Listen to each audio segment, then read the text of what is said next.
할렐루야. 153 저녁기도에 오신 여러분들을 주님의 이름으로 환영하고 축복합니다.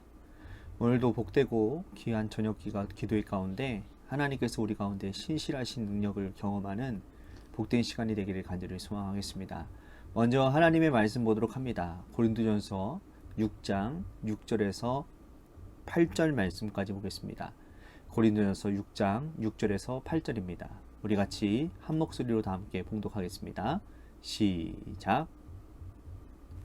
형제가 형제와 더불어 고발할 뿐더러 믿지 아니하는 자들을 앞에서 하느냐.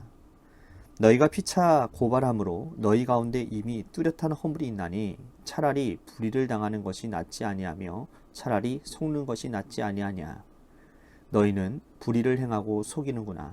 그는 너희 형제로다. 아멘. 세상은요, 많은 사람들이 모여 사는 거대한 공동체를 할 수 있습니다. 사람들이 모여 이러한 공동체 또 저러한 공동체를 형성하다 보니 좋은 점도 있지만 그러나 불편한 점도 이만저만이 아니에요. 그 가운데 대표적인 문제가 바로 분쟁이라 할 수 있습니다. 분쟁이 아예 없으면 좋겠지만 분쟁은 반드시 발생하게 되어져 있습니다. 이 분쟁 자체를 없앨 수 없기 때문에 분쟁이 발생했을 때에 어떻게 이것을 해결해야 되느냐가 가장 큰 우리들에게 숙제라고 할 수가 있겠지요. 만약에 분쟁이 발생했다면 우리는 서로 정죄하거나 서로를 판단하거나 서로를 욕하거나 서로를 비방하는 것이 아니라 서로 간의 타협과 양보가 필요하다라는 것입니다. 대화를 통해서 어떤 것들은 수용하고 어떤 것들은 양보해야 되는 것이죠. 그러니까 서로 간의 이런 조정을 통해서 손해를 감수하더라도 이 공동체의 불화를 막는 것이 지혜로운 처신이라고 할 수가 있습니다. 하지만 분쟁이 발생할 때 이 대화와 타협을 하지 않고 끝까지 가는 사람들이 많이 있다는 거죠. 그런 사람들이 자주 하는 말이 뭔지 아세요? 법대로 하자라는 겁니다. 법대로 하자. 그런데 법대로 하는 것은 최악의 방법입니다. 왜 그렇습니까? 법은 친절하지가 않아요. 법은 우리가 처한 상황, 우리가 처한 감정 고려하지 않습니다. 무미건조해요.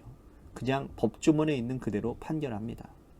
가끔 일반인들의 이러한 법이나 감정이나 정서와 동떨어진 판단이 나오는 것도 바로 이런 법의 속성에 기인한 것들이라는 거예요. 따라서 지혜로운 사람은 끝까지 가지 않습니다.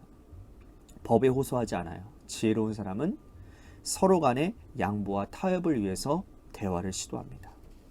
자, 이 고린도 교회 성도들은 교회 안에서 일어나는 문제를 대화와 타협으로 해결하지 못하고 세상 법정으로 가져갔다라는 거예요. 바울은 이것을 책망하고 있습니다. 고린도 교회는 문제가 많은 교회였어요. 분전의 문제, 음행의 문제, 이제는 송사의 문제까지 있었다라는 것이죠. 여러분, 바울이 오늘 말씀에 보면 불의한 자라는 말씀이 등장을 합니다. 이 불의한 자들이란 믿지 않는 세상 사람들을 말합니다.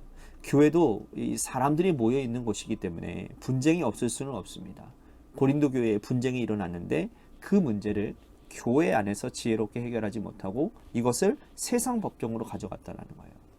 그러면서 바울은 성도가 세상을 판단해야 된다라고 생각을 했던 겁니다. 당연한 말이죠. 믿는 자와 믿지 않는 사람은 모두 양심을 가지고 있지만 믿는 사람은 믿지 않는 사람이 가지지 못한 성령도 가지고 있다는 거예요.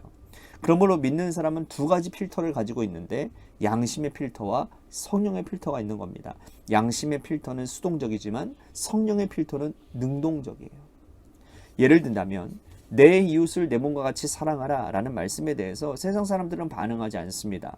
그들은 수동적인 양심만 가지고 있기 때문이에요. 형제를 괴롭게 하지만 않으면 양심의 의무를 다했다고 생각을 합니다. 하지만 성령은 그렇지가 않은 거예요. 내 몸과 같이 형제를 적극적으로 사랑하지 못하면 양심에는 찔리지는 않지만 성령에는 걸림이 되는 거예요. 성령 받은 사람은 더 예민하고 영적으로 더 민감합니다. 이렇게 귀한 성령을 받은 사람들이 세상 법정에서 호송하는 것을 사도 바울은 이해할 수 없었다는 거예요. 그런데 이 문제는 고린도 교회뿐만 아니라 오늘날 교회에서도 일어나고 있는 문제라는 것이죠. 부끄럽지만 우리 감리교회 얼마나 많은 세상 법정에서 그러한 판단을 기다리고 있고 또 지금도 소송 걸고 있고 얼마나 많은 일들이 일어나고 있는지 모릅니다. 왜 이런 일들이 일어나고 있는 겁니까? 교회 안에 이익이 되는 일이 많기 때문이라는 거예요. 교회가 순수한 복음을 전하지 않고 수익 사업을 하는 겁니다. 그러면 이익에 눈먼 자들이 나타나는 거예요. 뭐 사회복지법인이라든지 뭐 비인가 영리단체라든지 교육기관들을 세워서 돈을 오갑니다. 그러니까 돈 문제에 대해서 서로 타협하지 않고 양보하지를 않아요. 그러니까 물질 때문에 신앙을 팔아버리는 세상이 되고 말았다라는 거죠. 바울은 교회 안에서 일어나는 이 분쟁의 이유를 또 한 가지 제시하고 있는데, 그것은 뭐냐면 지혜 있는 자가 없기 때문에 교회 안에서 문제를 세상 법정으로 끌고 간다라는 거예요. 과거 이스라엘에는요, 모세가 있었고 여호수아도 있었어요. 모세는 출애굽 40년 여정 동안에 인도하는 동안 많은 문제들을 해결했습니다. 장로인 이드로의 충고를 듣고서는 천부장, 백부장, 50부장, 10부장을 세워서 모세는 문제를 해결해 나아갔어요. 모세가 세상을 떠난 후에 이스라엘은 여호수아가 중심이 되어져서 이 분열을 해결해 갔습니다. 하지만 여호수아가 죽고 이스라엘 공동체의 어른이 사라졌을 때 사사시대라고 하는 대혼란기가 찾아오게 됩니다.